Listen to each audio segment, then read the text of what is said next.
Hello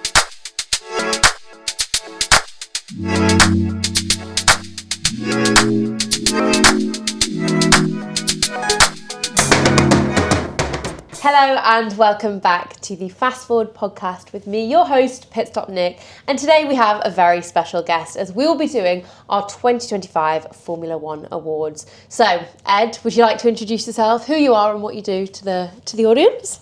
Hello, my name's Ed, news editor at Autosport. Done it for a couple of years now.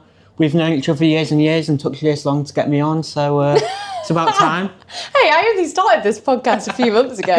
But yeah, me and Ed have known each other for a long time, so I thought naturally he would be the best person to bring on to do these end of year awards. So not only are we going to have your industry knowledge feeding into these answers, but also some potential debates, because our friendship is very much of the debating fashion. Yeah. The feedback we sometimes get at Autosport, you wouldn't know we worked in the industry, so yeah. Well, that's all right, because today I think we'll have some interesting discussions. So we have got some different categories. We've got Driver of the Year, Rookie of the Year, Race of the Year, and a few more that we will talk you all through. So hopefully you can pitch in the comments and let us know if you agree or disagree with what we have to say. But hopefully our opinions aren't too controversial. No, some were easier than others. Yeah, I did have to really rack my brains because I did. I don't know about you, but it's a very long season. Yeah, there's a lot of races. Long. So remembering what happened in each, I had to Google some of the different race recaps to... like looking at them now, I've got a few contenders for some of them, and then the others, I got to about one and I was like, right, that'll do. Yeah, exactly. So... yes, without further ado, we will dive straight in. Driver of the Year to begin with, the big one. Yeah. Now, we've already had a bit of debate about this because Autosport released the top 50 drivers. Yeah, so every year we do a top 50 across all of motorsport. Obviously, we have preference for the bigger categories. So if you're in a destination championship, then it's very unlikely you're going to get into the top 50. Whereas if you're F1, Formula E, Rally, whatever you will. And every year we do a top 50 and every year it sparks debate. Yeah. Particularly sparked debate this year because we had the F1 World Champion quite low down. Whereas others, people criticising George Russell being so high, but we'll get onto that. So yeah, let's get into it. Okay, cool. So I only have one person for my Driver of the Year, and to be honest, I think he is quite clearly the Driver of the Year for me. Well, I've done a top 5 here, but yeah. You've done a top 5? I didn't know we were doing a top 5. Well, mine just reels straight off, but... Okay, go on then. I mean, yeah, Max Verstappen has to be number 1. It's remarkable that he was in the title fight come Abu Dhabi. Considering how poor Red Bull started the year, in a car, so unpredictable drive, very difficult, lacked balance, and then from round 16 Monza for the final third of the season, just resurgence. Like, if he won the title, it would have gone down as one of the best championship winning seasons in the history of F1. Absolutely. That's how good he was. Arguably his best year, and he said that after Abu Dhabi. And so, I think if you've not got Verstappen number 1, then were you watching the same season? Yeah, absolutely. And I think that it was an 102-point deficit between Oscar Piastri, who was leading the championship. 104. Was it 104? Yeah. 104-point deficit between Oscar and Max. Yeah. Was it around Zandvoort? Yeah, Zandvoort. And then for the final, 8 races, Monza onwards, finished above Piastri. Yeah. Piastri did a Tottenham in 2016 and finished third in his horse race. That was I think Oscar not winning the Drivers' Championship is a huge upset. Yeah. And I think the fact that there was only 2 points in it between Max and Lando is not only remarkable from Max and his relentless pursuit for the title, but also his consistency towards the end when he was given a car that could be fighting at the front of the field. But also, it really puts a spotlight on McLaren's lack of commitment. It shot itself in the foot. Yeah. I mean, it sort of showed, when Max has the car, no one's coming close, and he's winning every single time. McLaren shot itself in the foot. You think Qatar, you think Vegas, but then you also think Oscar doing what he did in Baku. I mean, Lando was poor in Baku as well. And the amount of time, and Max was right, as good as he was only let back into it because McLaren just so many times just and refused to prioritise one driver. I think they're I've got no problem with that, but the fact that they then made mistakes yeah, in a bid to try and keep it equal, yeah, and obviously Zach Brown came out and said so many times that we would rather lose this championship than choose a favourite driver. But I also think that there have been signs of them displaying favouritism towards Lando. mm-hmm. I know that obviously there have been balances in team orders where sometimes it sways Lando's way, sometimes it sways Oscar's way. But I think even just how that they've developed the car, I think suited Lando more than it suited Oscar. And I think there's a few small things that towards the end of the year, yeah, So technically. like start of the year, Lando was struggling with the drivability and the way it liked to go into corners, but then there was upgrades throughout the year, and eventually it sort of Lando figured it out. And yeah, I do agree. Like, I think deep down, they always put on the front saying, "Oh, both drives equal," but I think deep down, Zach favours. Yeah. Well, there was all of the stuff that came out around him not initially wanting to sign Oscar and him not being his first choice and all of the drama around that. But yeah, I think that had McLaren said, "Okay, we're really going to support Lando in this title fight," given that he's been there for years and years, he's shown a lot of commitment to the team, his dad's invested in the team, we're going to reward that loyalty and commitment. And this time it's Lando's turn, but maybe next year we'll help Oscar a bit more, whatever it might have been. I think they'd have wrapped it up ahead of Abu Dhabi had they done that. They could have made it easy on it. I had no problem with them saying, "Oh, they're both number one drivers," because they're both as good as each other. But they made an absolute dog's dinner of it, far harder than it should have been. Yeah. If they prioritised one over the other, then it would have been one earlier. But it's sort of it's easy to do that if you've got a clear number one and two, whereas those two are just as good as each other. I also think it then loses the title loses its integrity a bit, because if you're a driver that's won based on team preference, then okay, obviously it's a fantastic feat getting the title, but if you've had the team and your teammate really helping you, then it feels like less of an achievement. Yeah, and I mean, I've not even got either McLaren driver in my top three. I don't think. Wow. Okay, tell me your top five then. So we both agree on Max. Got Max. I clearly only had Max. So I mean, you had an issue with this when I reposted the Autosport top 50, and don't tell me that Leclerc's in the top three. Yeah, the top 5 F1 I agreed with. Max number 1, Russell number 2, incredible season. Don't get enough credit for George Russell. If he was in that McLaren, would have been one earlier. Just so the only driver, in my opinion, who's capable of fighting Max properly. But you say if George had been in the McLaren, but if my aunt had balls, she'd be my uncle. But since she doesn't, so she's not. You don't know in that situation, because not only is he not in that team, he's also never driven that car. Didn't have Oscar Piastri or Lando as a teammate. It's easy to say that Russell's had a fantastic season, but also we're comparing him to a really young rookie. But he also had the better of Hamilton. Towards the end, yes. But I also think that's a whole other... But Russell this year never made mistakes, so good, always consistently on it. Got the most out of the car. He couldn't have finished higher than 4th in that championship because that's where the Mercedes was. And in my opinion, all the equal cars, he's the only one that could potentially go toe-to-toe with Max. And then, Leclerc number 3, again, don't get the hate towards Leclerc. Okay, can we just clear something up here? There is no hate from my side. No. I just think that I know the Ferrari team have really struggled this year. But what has Leclerc done of note this year? Well, that's the problem. He did the most that he could. I mean, in Abu Dhabi... Max, I would argue that Max and Charles are completely different drivers in different situations. But Max is a stellar example of outperforming the car and pushing it to his limits. Whereas Leclerc, yes, he probably did push the car to its limits, but I don't think he outperformed it as much as Max outperformed the Red Bull. Yeah, and that's why I've got him third. No, but we saw in Abu Dhabi... But you're blowing so much smoke. Yeah, because Leclerc got a pole in that Ferrari, which was mega.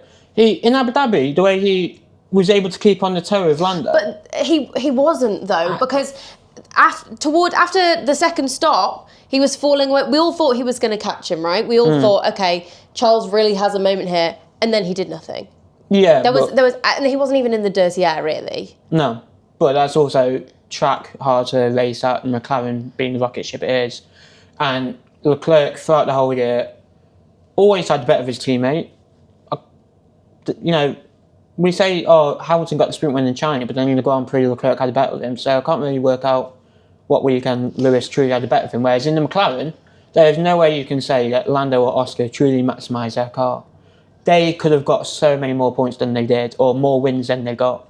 Like, I mean, the way Piastri just collapsed in the final third of the year, can't put him in the top 4 for that, I'm sorry. But with blowing Charles, a 34-point lead. You also, though, can't compare Charles to his teammate, given that Charles is so much more embedded in Ferrari and had that as an advantage. So I think that, like, Hamilton has had a really rubbish year. Yep. But I don't think that you can use his performance in the Ferrari and compare it against Charles's and say that that's comparative of their current... No, but what you can say is, do you think Leclerc could have finished any higher in the championship than he did, or got any more points than he did? Whereas you can very much argue Lando or Oscar could have won the title before Abu Dhabi because of how much better the McLaren was. And in the early rounds, like Suzuka and Imola, 2 races that they should have won, but they didn't. I mean, there's so many occasions where either McLaren driver left points on the table, whereas I'm struggling to think at what point Leclerc left a point on the table. I think he just maximised the car throughout, whereas I think Lando and Baku should have done better. Oscar in Austin, or, you know, so many occasions where they didn't maximise their car, and that's why they're 4th and 5th. Lando 4th, Oscar 5th in my top 5. Well, Charles didn't win a sprint race, did he? And guess who did? Lewis Hamilton. Yeah, correct. So Passing you could Maldonado argue... won a Grand Prix. So you could argue that he didn't maximise the car in China. Well, I did say Leclerc finished, until they got disqualified, Leclerc finished high in the Grand Prix. So, anyway, sprint races are terrible. No. So, not counting them. Okay. Anyway, right. We've spent a long time on that question. At least What's we're the in next one? agreement that Max Verstappen is our driver of the year. Now, our rookie of the year, I think we'll probably agree on this. Isaac Hadjar? No. You're going to say Kimi Antonelli, aren't you? No. Bortoleto? Yeah, right. To fact, I don't think there's a wrong answer here. Pinto is rock bottom, I have to say. Let's leave the Alpine mess to one side. Top 4, Behrman, Hadjar, Antonelli. That was no particular, just naming the 4 rookies. They all had really good years. Like, I was impressed by him all this year, but I think Bortoleto, the way he had, in my opinion, beating Nico Hülkenberg, so in qualifying sample, in my opinion, that's like probably the best way to judge how much promise a young driver has, by their pace and quality, because race pace you can always work on and whatnot, and quality. He had an identical record to Hülkenberg. And we all know how good Hülkenberg is. And But so also, to have an equal record to him is so impressive. But saying that, I think that... Do you think that the Haas was a better car than the Sauber this year? The Haas? Yeah, I do. Because the Sauber got a podium. Yeah, Hülkenberg. Yeah. Yeah, I mean, that was a but what I'm saying race. is, okay, so would you not argue that Ollie Behrman has done equally as well in the Haas as Bortoleto has done in the... Because I would say that Esteban Ocon is a more competitive driver than Nico Hülkenberg. Okay. And for Ollie to have... That's fair, yeah. ...done just as well as Esteban, if not excel in certain races, I would say that you could argue that Ollie has also done just as well, if not better. Yeah. I mean, I've got Behrman as one of my answers later on, but that's fair. I think... Yeah, but I think there's... Bortoleto's quality pace. He out-qualified Hülkenberg for 8 in a row, whereas...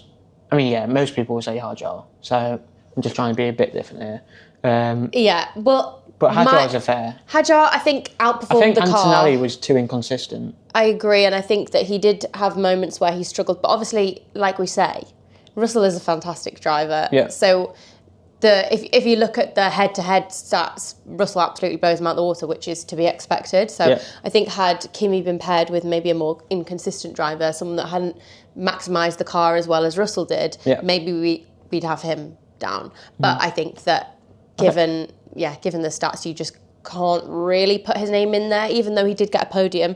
I agree. But even him says he should have got a podium. Yeah.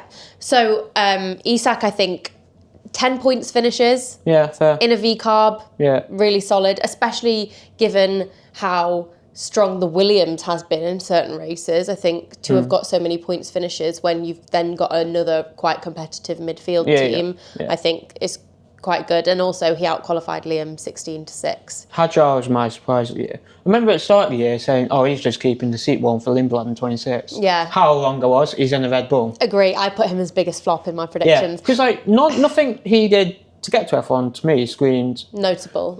In his rookie F2 year, he had 2 years in F2. First year he finished 14th.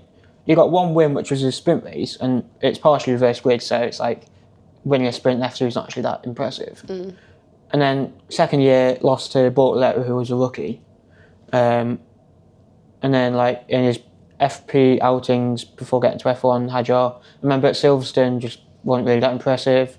And then on his debut again.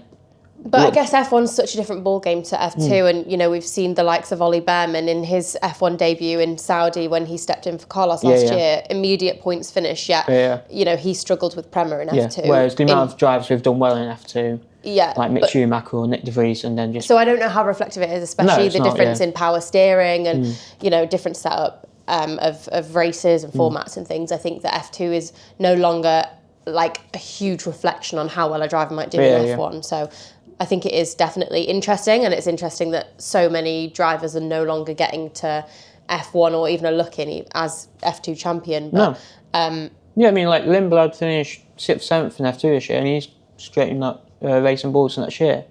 And teams are starting to prioritise it less and less. They'd rather give them running in an F1 car. It's so different to an F2 car. Yeah. And as we saw with Antonelli, his final year in F2 he showed glimpses of promise, but he was never in a title fight. And do you remember his first ever free practice session in an F1 car in Monza, and he binned it on his second or third lap? Yeah, and what was the PR line? He was going too quick for the car to handle. Wow. But to be fair to him, he ended up, Antonelli is a great driver, and Hadjar is fair enough, but it certainly surprised me how well he did. Me too. But obviously, I think he's give Bortoleto a bit of props here. Yeah, I think that Isak's podium, the stars had to align for it to happen. Yeah. Double Ferrari DNF, Lando DNF. Would it have happened? Fair, he qualified. He qualified well, but also, would he have got the podium had all of those not retired? I think it was the Norris. He was going to finish above the Ferraris anyway. It was Norris retiring. Norris, But he held his own in the race. It was impressive how he held on. I agree. I'm not diminishing it. I'm just saying. I think. I don't think he would have got it off pure pace had we had no retirements. I think the thing that made me put Bortoleto above Hadjar was Bortoleto holding his own against a stronger teammate. Quite frankly, I mean, I know Hulkenberg finished quite far ahead in standings, but in terms of qualifying, where you see the raw pace of driver to match him was very impressive. So. Be interesting to see what the Audi's like and whether he is more dominant next year.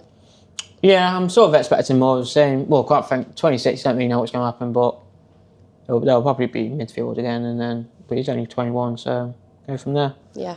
What's the next category? Next one. Race of the year. Oh, yeah. I struggled with this one. I think I'm a bit biased. I've got a feeling we both got the same answer here. Should we say it at the same time? On 3, 2, 1. British Zandvoort. Oh! Zandvoort? Yeah, because I was there.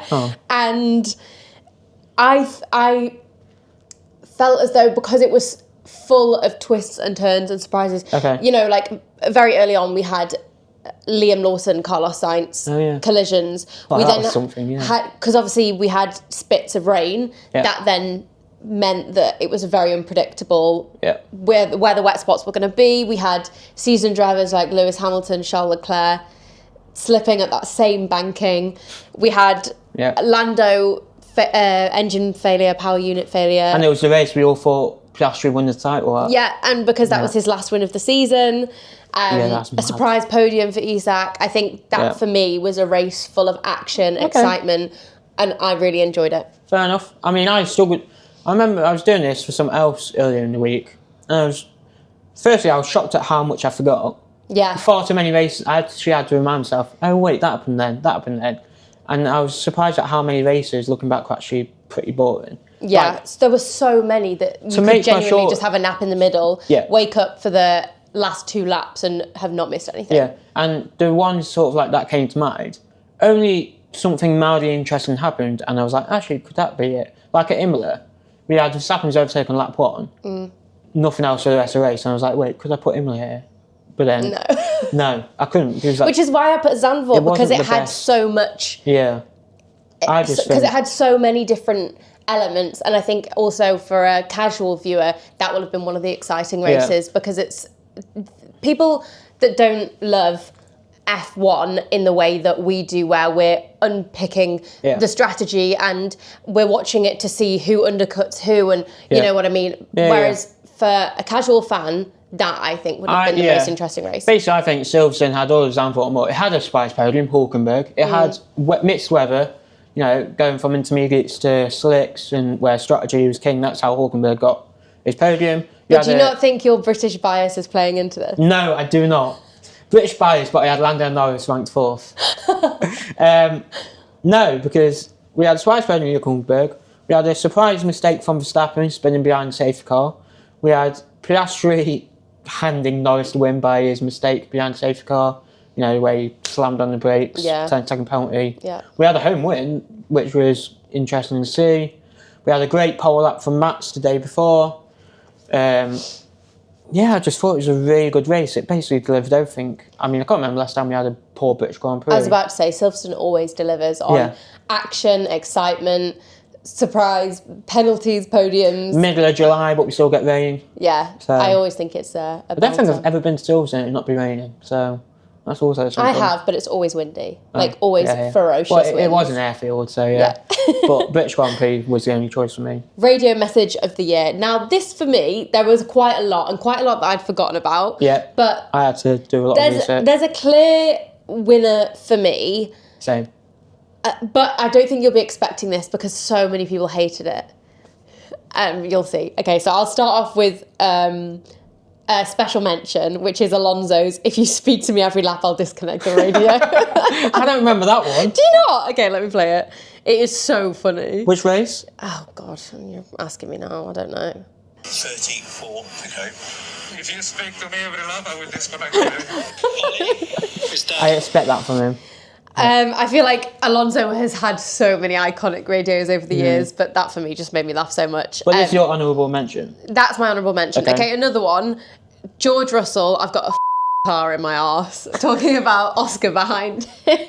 Mexico. Yes, Mexico. I meant because he was trying to get team orders. Yeah, and he wanted team orders, and they were like, "Come on, keep pushing." He was like, "I've got a car in my arse." Yeah. Another one was Lewis. I can't remember which race it was, but he basically was having an argument with Ricardo. Ricardo. He was having an argument with Ricardo over the radio about the strategy, and he was like, "You need to just make a decision." And he was like, "Yep, okay." And he's like, "You might as well have a tea break while you're at it." Like that for me was. That's really my good. number one. Is it? Oh. Because it was like. What race was it? Miami, because he was trying to get team order. He was on the medium hot tyre. Leclerc was on the hard. Do you just remember this, or have you just researched it recently? Bit of both. You're a weirdo. So he was on the medium. Leclerc was on the hard. Hamilton was trying to get team orders because he was right in the back of him. You know, as he should. He's on medium tyre, let him pass. Different strategy, and he had Sainz like within 2 seconds behind. So obviously he's trying to get, but then before I was just delaying it. And what made me laugh, it was just the Britishness of it meets the Italian. Yeah. Have a cup of tea. Yeah. And it's like, it just made me laugh that.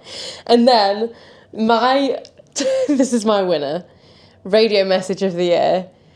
Everyone hated it, but I just think because it's so awful, it was the best, is when Lando won the championship and Zach Brown went, hello, Lando, is this the World Championship hotline? Is that your American accent, is it? Yeah, it is. It is. You just know he looked at himself in the mirror the night before and was like, is this what I'm going to say? Yeah, absolutely. He was defo. Oh, he's had that planned in his head. How was that your favourite? Because I think it's just like, it's just so American Yeah, it was. and so funny that like, so bad that it's good. Okay, fair. So. No, yeah, that didn't make it. My favourite was the Hamilton tea break. Second favourite, do you remember Austria, Piastri? So it was when he was chasing down Lando and Colapinto, he approached Colapinto who was being lapped. Colapinto drifted to the side, approaching turn 4, and Piastri almost got taken out. His reaction was, Alpine still finding a way to me up all these years later. That's a great one. I completely forgot about that. Proper deadpan, proper Aussie. Yeah, that love was it. my second favourite. And then my third favourite, Monza, team orders McLaren, and Verstappen's reaction was like, just because he had a slow stop. Yeah, I thought that, yeah, I did remember that. That was just... That was the start of Max realising that he's still got a skin in the game. He's still got a chance. And it was just, it showed the contrast between the two teams of, McLaren trying to keep things equal and Verstappen just being laughing on the radio. Laughing because he knows his team's built around him and it's just... Yeah. Could never be him. No, and he finds, he's a no bullshit driver and that's just incredible bullshit what McLaren did in Monza and just Verstappen's laughing at them. That was... Yeah. I Okay, thought that was so funny. can we agree on a winner? Hamilton. 'Cause No. we both had it. Yeah, but We both had Hamilton top 3 game 1. Yeah, but I don't... Have a team. I still think... okay, fine. I'm not having Zach as number 1. Oh, it was so funny. Okay, overtake of the year. There's only one contender for this. Verstappen Imola race start. Yeah. It's the only, when I was thinking back, it's the only one that got me literally off my seat. Obviously. I was like... Really? I've been off my seat far too many times this F1 season. Clearly I have too high of a bar to do that. But the way... You stay firmly planted on the sofa.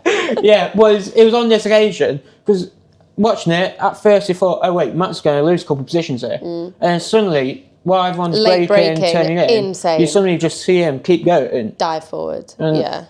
It was just... Even when I watched the replay of it this morning, I was like, wow. Even now, I'm still amazed by it. It was such a good overtake. Although... I mean, Oscar Yeah. should have done well better than that. He shouldn't have allowed that to happen. No. But I also think Can't take away that from Max. outside of that overtake, I think that Max races Lando and Oscar completely differently. In what way? In that Max gets his elbows out and is quite happy to biff Lando off the track, whereas with Oscar, I feel like he's much more respectful, gives him more room, is much fairer because I don't know why, I don't know what. I think we saw in Abu Dhabi last year when Max went down the inside of turn 1 and him plus ended up colliding. I think Norris is more likely to sort of give him... Norris is more likely to back out, let's say. Whereas Piastri... I think this is why I think if Verstappen v Russell that would be amazing because Piastri is more likely to fight fire with fire like Russell is. Whereas I think Lando... he doesn't want to sacrifice his race for the sake of it. And I'm not saying Piastri has a better approach here because, it depends on the occasion. So I'm not saying one approach is better than the other, but yeah, I can see what you mean. Norris, he's more likely to back out and just, not do anything stupid. Yeah. And quite frankly, he's the world champion and Oscar's not, so... Oof. But, I see what you mean. But that overtake at Imola was just incredible. Yeah, it was really good. Can I do an honourable mention for I've got 2 honourable mentions. Leclerc on Russell in Zandvoort? I've got this. Only the main reason why is because it happened right in front of me. I was in the grandstand, saw it happen. Do you know Zandvoort?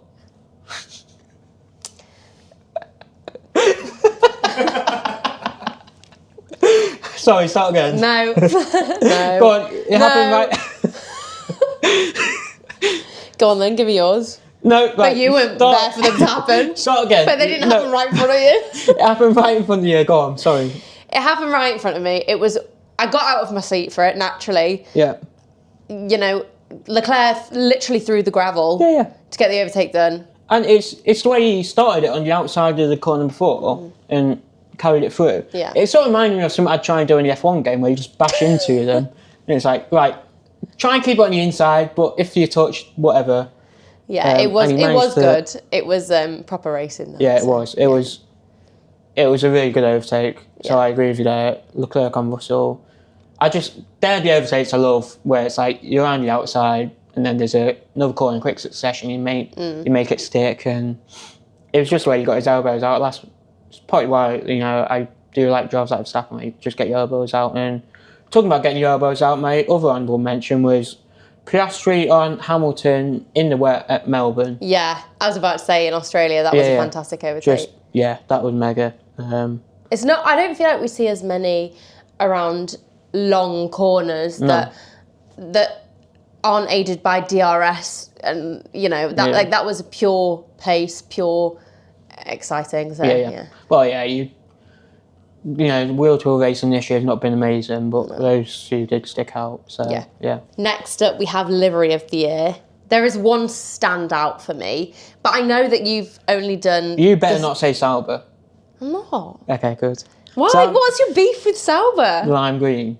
It's not lime. I just remember. It's like neon green. I just remember at the start of the year, producer behind the camera being. Mr. Pitstop. Is that what you've been reduced to, is it? I am Mr. Pitstop. I remember you saying Sauber was your favourite, and I was like, what? I think because it's so garish. But, so I've chosen 3 special liveries. Okay. Because mine will just for me, I'm very biased towards loving the Ferrari. But this year, HP completely ruined it for me. Yep, fair. That was just unforgivable.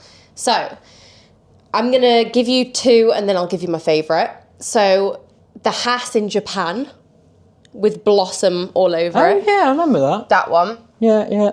Beautiful livery. We'll show it on screen.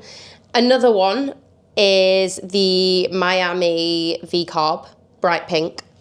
Oh, yeah. That was a great car. And then my number 1. So they're your 2 honourable mentions? Yeah. Right. My favourite has to be the iridescent V-Carb in Vegas. That was the standout. I'm not sure I remember that one. Oh, don't tell me that. This one. I literally did a makeup look of it, Ed. Clearly you didn't see This that one. video.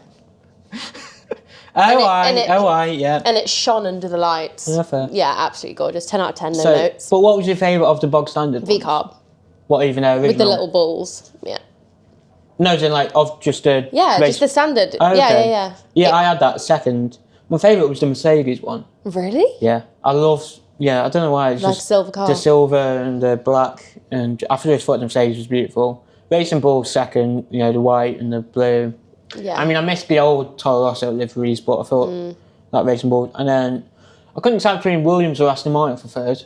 I love the British Racing Green on Fiassin, and But I definitely think the Williams felt like a real classic this year. yeah, just the navy and Williams being good for the first time in Donkeys. Yeah, I loved that. So they were my favourites. And they're changing their logo next year. Yeah. Yeah, don't care about that. A little bit, yeah. But no, yours one's quite good actually. I thought, the Racing Bulls one's in I think Vegas. Racing Bulls then probably just takes the win overall this year. Okay, cool. And then helmet of the year. So I have too many. I have 2 standard helmets and 3 special helmets. Okay. Have I've you just got gone just standard? Okay, who have you got? A lot of nostalgia played part in mine. Hamilton. So Hamilton number 1, sort of just, I got Hamilton. his yellow reminded me of when I first started watching when the 07, 08, yellow helmet. New era for him, moving to Ferrari as well. Yeah. Like meeting the old with the new. Yeah, and then number 2, Alonso. Really? I loved his helmet when he was at Ferrari. The blue, the Spanish flag on the back, and it's sort of reminiscent of that. So those 2 are my favourite, but then my third was Bortoletto, sort of reminded me of Senna. It was like a Brazilian flag. Yeah, fair enough. I had Albon as my second because I just really like his. I feel like it's really clean. Was Lewis your favourite? Lewis was my favourite for a standard helmet. But honourable mentions for these special helmets. Lando just always pulls it out of the bag. His Werner Bronkhorst Vegas helmet that was like the painted track. That was really cool. Did you see his golden one at Abu Dhabi testing? Yeah. The I wonder if he Lando. takes that one next year. No, I don't think he will. Do you reckon he'll stick to his lime group? I think he'll stick to lime green, but maybe slightly change it. Yeah. Lando's Miami Disco Ball helmet, although I will say how disappointing it was, the fact that they launched it with an undrivable helmet. They obviously did it for the Vegas one as well, but they launched it with a purely like iridescent one that obviously couldn't be used because I think they'd done it with all of like the panels of glass like you would with a regular disco ball, and then his actual helmet that he raced with was a little bit disappointing, but I had to give it an honourable mention because I thought it was really cool. And then finally Alex Albon's orange helmet in Miami, where it looked like an orange and had stickers on it like an orange. Not Do you remember that? No. It was I really mean, good. you tested my knowledge on helmets there. I don't really remember much It of them. shows the difference in how we how we interact with the sport, Yeah, doesn't clearly. it? You're like remembering the tyre compounds that a driver was on when they did a specific radio message at a specific Grand Prix, and I'm like, oh, remember this shiny helmet? Yeah, pretty much. Yeah, well, was gonna that's say, reflective that's- of our jobs Yeah, because yeah. I work in I was sports gonna marketing, say, you're an editor. Miami helmet. I feel like Alex and Lando's helmets are the best, to be I'll honest. tell you one helmet I used to love back in the day was Nico Rosberg, so I feel like I'm the only one who says that. That one. Okay, yeah. And it looked like an orange. And it even had the texture of an orange. Yeah, class. Lewis Hamilton wins Helmet of the Year, and our honourable mention goes to... You choose. Alex Albon orange. Yeah, I think so. Okay. Worst decision of the year. I think there were two clear ones for me. I have one on track, 3 driver moves. How many have you got? Sorry for coming prepared. I have 1 on track, 3 driver moves, and 1 in terms of rules and regs. Okay, let's say there's one. On track has to be... I thought you were going to say Hassan. No. On track, this has to be... Which one am I thinking of? I don't know. The one on track, the glaringly obvious one. What, for error? Yeah. What, Verstappen? No. McLaren. What, Qatar? Qatar, not putting under the safety car. Yeah, okay, yeah. That's one of my... That's the worst. So, of my 2, that's one of them, yeah. Almost lost them. Everyone else went... Just ridiculous. And- I understand leaving Oscar out and pitting Lando and splitting the strategies.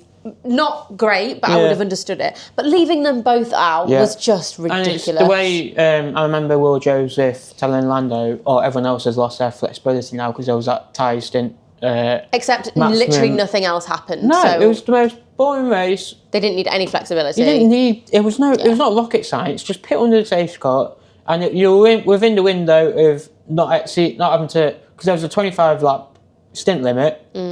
And because it was happening at a certain point, the other cars could still pit then and then do one more stop and be fine. Yeah. And It happened on the perfect lap to make the race fall as it should. Yeah. It was not rocket science. If it had and they happened any made it. earlier, wouldn't have worked And this out. is what I was saying before about McLaren just shooting themselves in the foot. And Not choosing a driver. you could argue that the drivers should have done more in that situation as well. Been like, guys, because But they didn't necessarily have the bigger picture, though. The strategist on the pit wall should have we made say that this, call. but Max knew straight away what was happening. He knew, like, He also safeguard were wasn't coming in. leading the race, though. No, but So. even then, Anyway. So That's one, that was mine. What was your on-track worst decision? No, so that was one I had. My other one, Verstappen. Barcelona. Yeah. No, Barcelona, Red Bull telling Verstappen to give position back to George Russell because that's what caused Verstappen The to be issues. like, what? Yeah. Because it was clear that Verstappen hadn't done anything. So it was because Verstappen took the escape road at the chicane. That's because Russell came barging in, they banged wheels, and Red Bull thought, oh wait, they're going to penalise Verstappen for going off track. Let's make the decision for him. Yeah, but just use it. It was obvious to me watching it, like what Verstappen did there was fine, but then so basically Red Bull got involved when they didn't need to. That caused Verstappen to just go, Yeah. hit But also red. sometimes I think and- the decision making is a bit questionable. So they didn't want to chance it. Yeah. They should have chanced it, but they... Yeah, especially because it came out afterwards that the FIA weren't going to do anything. So if they did nothing, Verstappen just kept 4th or 5th, as it was, kept ahead of Russell, maybe he's world champion. Who knows? I mean, it's easier said than done, but Red Bull just It shouldn't have told him to let Russell pass, and then everything else just unfolded after that. Sam, what time are we on with this clip? We have 42:15 we're on right now. Okay, fine. Do you want to break up the clips and start a new one? Carry on. No. Okay, cool. Okay, worst decision of the year. I feel like you're going to have something to say about this. So you've got McLaren, Qatar, and then you've got, what, 4 more? Yeah. Go on. Yuki Tsunoda to Red Bull. Disagree, but... Worst decision for Yuki. Okay, Yuki was out of the Red Bull anyway. They didn't have anyone... He might not have had a choice, yes, but also I think Liam would have performed very similarly to Yuki in that seat.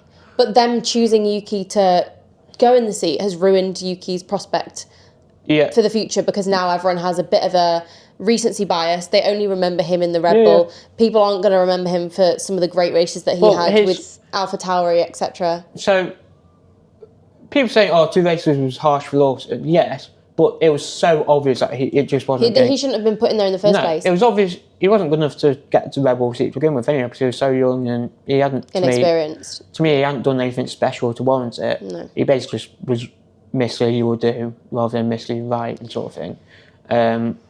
And so after 2 races, he was just at the back the whole time. It wasn't going to get better. It was obvious where this was going. So Yuki was the only option. So I had no problem with them putting Yuki in the car, because maybe he would have done better. He was more experienced. He'd done really well at racing bulls. But so yeah, I sort of disagree with that. But at the same time, Yuki was struggled to even get out of Q1. Yeah.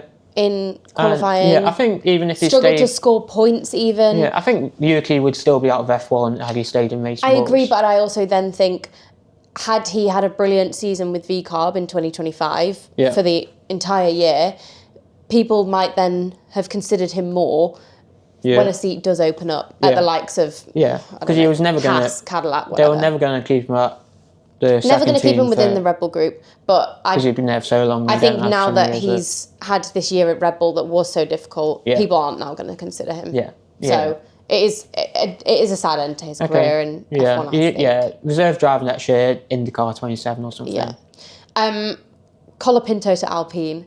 Alpine have had a really bad year, but not even scoring a single point. They might as well have had Jack Doohan in the seat the whole year. Yeah, but Colapinto did show some promise. Did he? What did he do? No, okay, at Williams, different situation. Yeah, but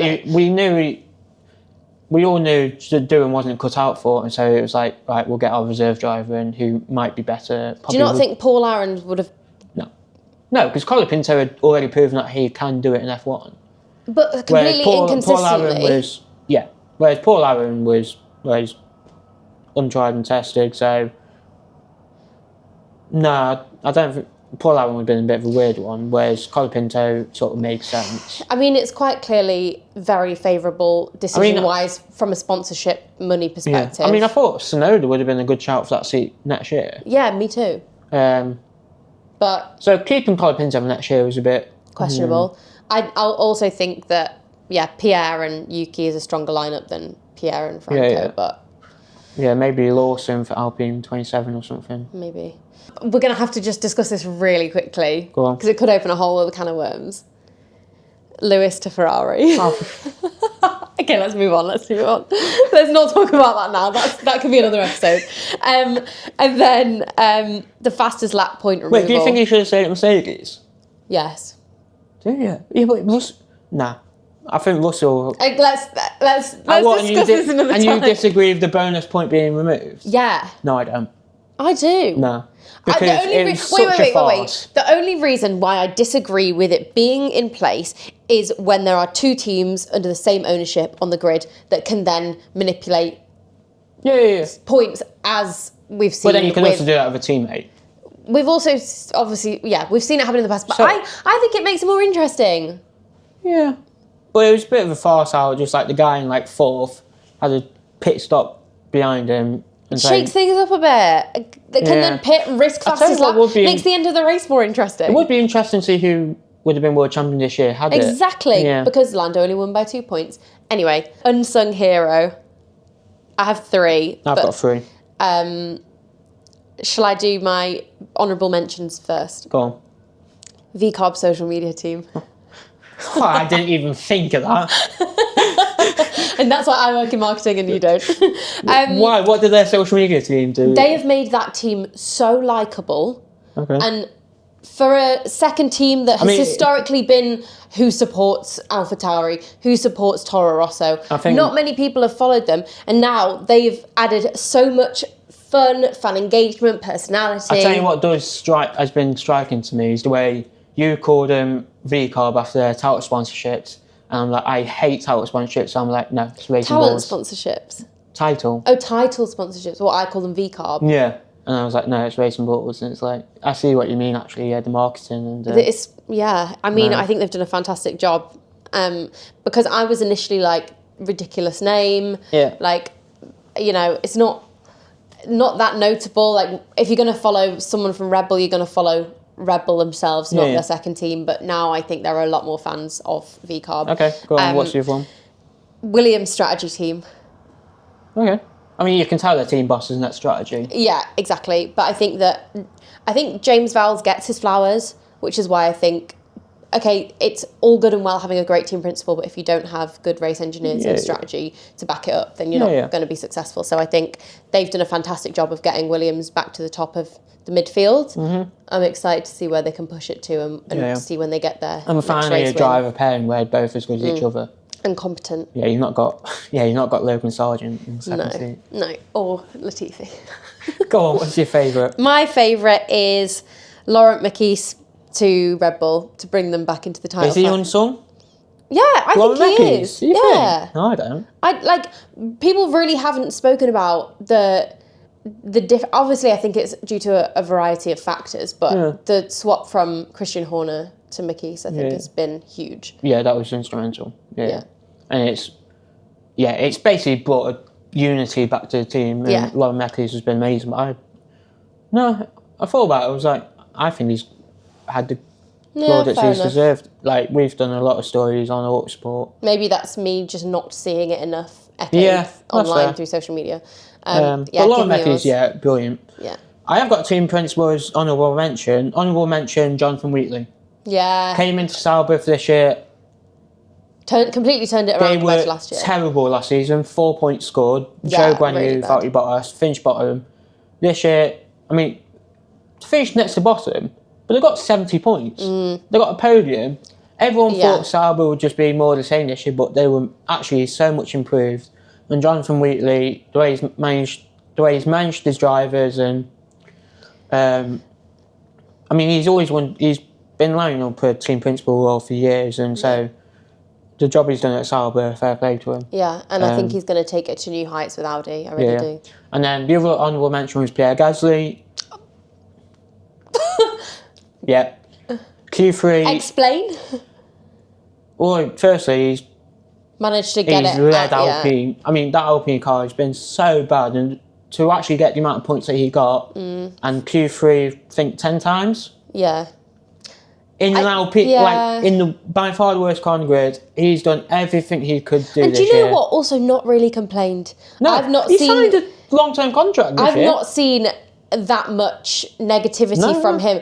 Obviously, he's kept his head down. He's been the team leader. Yeah. He's shown his experience, and in the past, he's not got the plaudits this year. I don't think, because in the past we've all given him his plaudits. He's won Monza. He's got a few podiums. Whereas this year, because of the car, he's been just resigned to the back. But he's got his head down. He's not complained. He's led that team. Got far too many Q3 appearances than the car deserved. Got far more points than the car deserved, and just consistently beating his teammate. But my number one is Oliver Behrman. In my opinion, Behrman is the unsung. I mean, I know ranked him fourth for the rookies before, but I think both Sasso, Hadjar, and Antonelli have all got the plaudits deserved. But it's the fact that anyone in Autosport in the office would know that I rate Esteban Ocon so highly. Yeah, I think he could have had such a better career than he's had. I remember back in 2017, teammates for Paris Force India, he got points at every round but two. One was a retirement, one was outside top 10. Just so consistent. He's been such a good driver. He can always get the points. Brilliant racer, gets his elbows out. He's won a Grand Prix. But then for Oliver Behrman to come in and actually beat him in the championship as his teammate, I think so impressive. And finish fourth in Mexico for Haas, its joint best ever result. and to not really get the plaudits, I don't think he's been sung about enough, really. So Just I think, because he didn't get a podium like some of his other fellow and it's rookies, I think that's the reason why he probably hasn't been spoken about. Yeah, and he's at a Haas, and maybe... Oh, Ayo Komatsu. I think he's done a great job. Oh, yeah, he has. Yeah, but... Yeah. I come out, yeah, brilliant. He's done a brilliant job, but he's been there for a couple of years now, so Yeah. I think he got his plaudits last year, but I think Oliver Behrman, what he's done this year has been really good. Yeah. Fair enough. The best moment people have forgotten. I've only got one for this. I've only got one for this. But mine's serious, and I know yours isn't. No, mine's not serious at all. So, do you want to go first or shall I? So, yeah, I'll go first, because then we can end on... On a light note. Max Verstappen, pole lap at Suzuka, in my opinion, one of the best quality laps we've ever seen in F1. Because until then, McLaren have been setting the pace, they're top every single session. And in Q3, first runs in Q3, Piastri was setting the pace 2 tenths quicker than Max.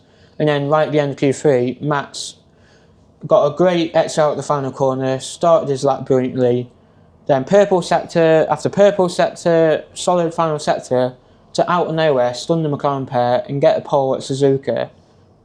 Very hard track, you know, to gain 2 tenths on a single lap in Suzuka it's hard to do. Near impossible, yeah. It's hard to do to gain that amount of time.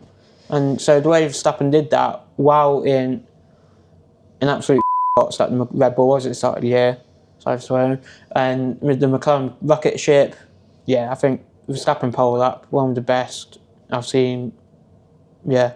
Yeah, I mean, he's just a phenomenal driver, isn't he? I mean, I'd say people forgot about it because, like, probably a lot of people don't think about it, and everyone was probably asleep when it happens. So, yeah, that's my... Yeah, and I definitely think that it's moments like that that have really demonstrated what a ridiculously good driver he is in a car that hasn't been the fastest this year, when he's used to been in the car that's, you know, blown away so many records. And I think that, like, this year really has dominated. Yeah, you know, when he's up against it, you know, I don't think anyone on current grid can do what he can do. And I think it shows, actually, also the growth in Max, because it makes me think back to Jeddah 21. Again, he was on for an incredible lap just to hit the wall at the final corner. So for him to then sort of do something similar in Suzuka, where out of nowhere get this lap in at the end, actually keep it together, mega. Yeah. Absolutely mega. Yeah, so that's a great shout. Okay, and then... Let's have the young serious one. I really hope you did see this. When Ferrari and Puma released merch that looked like someone all over it. What?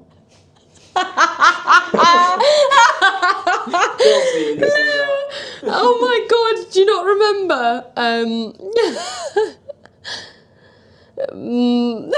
you not remember? No, so clearly it is a moment people have forgotten about.